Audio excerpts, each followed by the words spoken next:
the latest drama unfolding in an ugly succession battle at one of Korea's biggest business groups, Lotte. The power plays continue as the founder's two sons jockey for control. The key family members, have gathered to attend a memorial rite for the founder's father. Speculation mounts that the family will meet to address the internal feud. Our Kim Min-ji has this report. Key family members of Lotte Group are in Seoul to attend a memorial service for the father of the group's 92-year-old founder, Shin Gyuk-ho. Conspicuous by his absence, his younger son, Shin Dong-bin, who was... We now turn our focus to the latest drama unfolding in an ugly succession battle at one of Korea's biggest business groups, Lotte. The power plays continue as the founder's two sons jockey for control. The key family members, have gathered to attend a memorial rite for the founder's father. Speculation mounts that the family will meet to address the internal feud. Our Kim Min-ji has this report. Key family members of Lotte Group are in Seoul to attend a memorial service for the father of the group's 92-year-old founder, Shin Gyuk-ho. Conspicuous by his absence, his younger son, Shin Dong-bin, who was currently in Japan while his mother arrived on Thursday. With the gathering of key relatives, there's speculation that the family will convene to discuss the ongoing feud. The absence of the younger son, however, is leading to speculation the family members may unite against the younger Shin.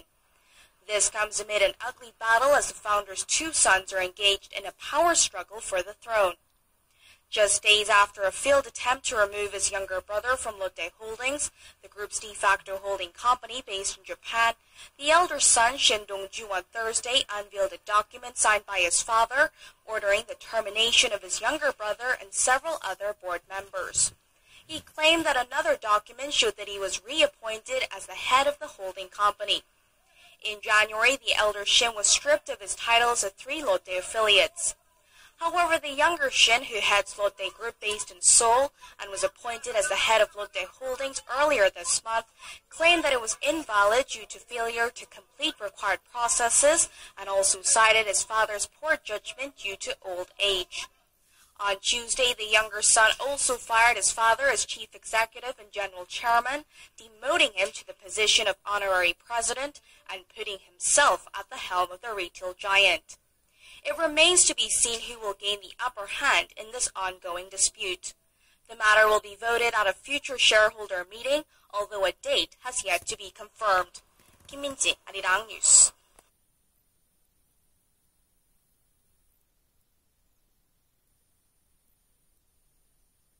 Height of summer here in Korea, and that means it's a time of year when more than a third of Koreans go on vacation, and naturally this adds to congestion on the highways, which at certain times and spots have resembled more of a parking lot than a road on this first day of August. The Korea Expressway Corporation estimates a total of almost 4.9 million vehicles were or are on the move on this Saturday. The highways were especially packed this morning.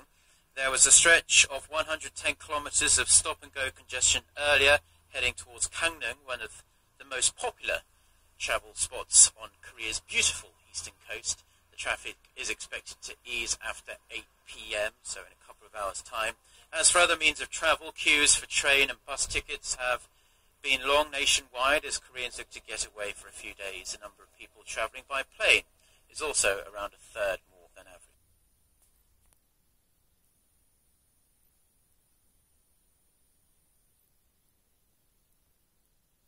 Delegates negotiating a Pacific Free Trade Agreement known as the Transe-Pacific Partnership, or TPP, have failed to reach a final deal after talks in Hawaii.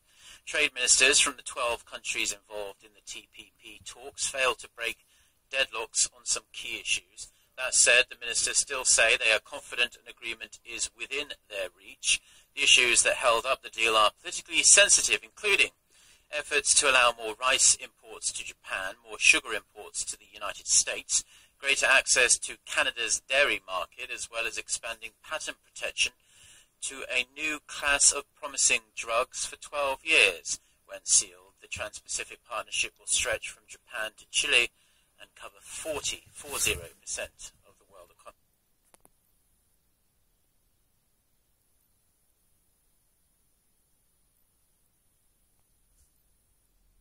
Hong Kong has lifted its travel warning against Korea after the country was declared free of Middle East Respiratory Syndrome, or, as it's more commonly known, MERS.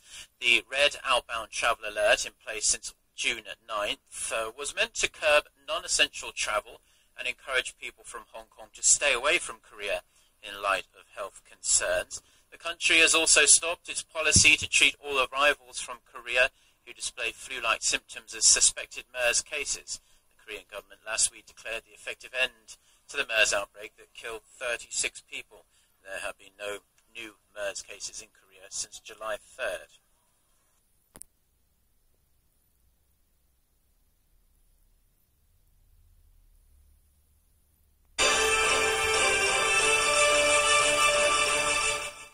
Hello and thanks for joining us for our late night newscast coming to you from Arirang's News Centre in Seoul. I'm Mark Broom. We start with news on the trade front, and July was another month the Korean economy would rather forget, both in terms of imports and exports. Along the driver of Korea's economy, exports have dropped for 7 straight months now, largely because of low oil prices. Gwon-soa reports. July did not buck the trend. Korea's exports saw another on-year monthly decline as outbound shipments amounted to $46.6 billion last month. That's a 3.3% drop from the same month last year, but the country posted a trade surplus for the 42nd straight month as imports fell to even lower levels. The fall in exports is largely being attributed to a global oversupply of goods and a further decline in global oil prices that began to tumble drastically last year and stood at around $56 per barrel in July. Also, despite data showing export quantity based on pure weight increased by almost 8%, the average price of goods plunged by more than 10%. This was especially the case for sectors affected by oil prices. Experts say Korea's price competitiveness is being eroded against other countries, especially Japan, with the weak yen making things even more difficult. Our global competitiveness in key industries such as the auto industry is very intense. This is expected to continue, so if we don't foster new growth engines soon, the latter half of the year won't be much better. There is even concern Korea won't surpass an annual trade volume of $1 trillion by the end of this year, a target it has reached for 4 straight years up until 2014. Gwon-soa, Arirang News. Delegates negotiating a Pacific Free Trade Agreement known as the Transe-Pacific Partnership, or TPP, have failed to reach a final deal after talks in Hawaii.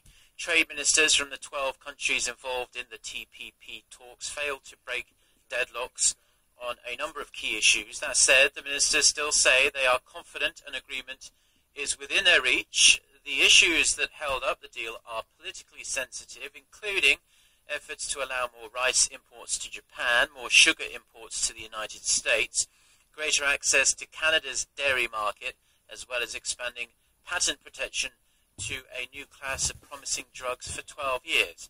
Now, when sealed, the Trans-Pacific Partnership will stretch from Japan to Chile and cover 40% of the world economy. Hong Kong has lifted its travel warning against Korea after the country was declared free of Middle East Respiratory Syndrome, or... Happy Friday, everyone. It's a hot summer day here in Seoul. Thanks for tuning in to Business Daily. I'm Lee Ji-yoon. Before we get started, let's take a look at today's highlights. Sentiment among manufacturers rebounds in July, gradually recovering from the MERS outbreak. The industrial output also ticks up. Is recovery in sight? We get a closer look at what's making headlines in global business news. The U.S. sees growth pick up in the second quarter, while Japan falls short again of its inflation target. These stories and more coming right up. Some positive economic figures have been released on this final day of July, giving rise to some hope that the country is recovering from the recent MERS outbreak. But as our Gwon-soa reports, it might be too early to tell. Korean manufacturers were more positive in July compared to the month before, when the MERS outbreak and sluggish exports dragged sentiment to a 6-year low. The Bank of Korea said Friday that its business survey index for July rose to 70, 4 points higher than June, and the first on-month rise in 3 months. The forecast for August also stands at 70. The central bank attributes the uptick to Korea's gradual recovery from the MERS outbreak and growing expectations for exports. However, the index is lower than the corresponding figures for April and May, an indication that businesses are still suffering from the consequences of the outbreak. A reading below 100 indicates that pessimists outnumber optimists.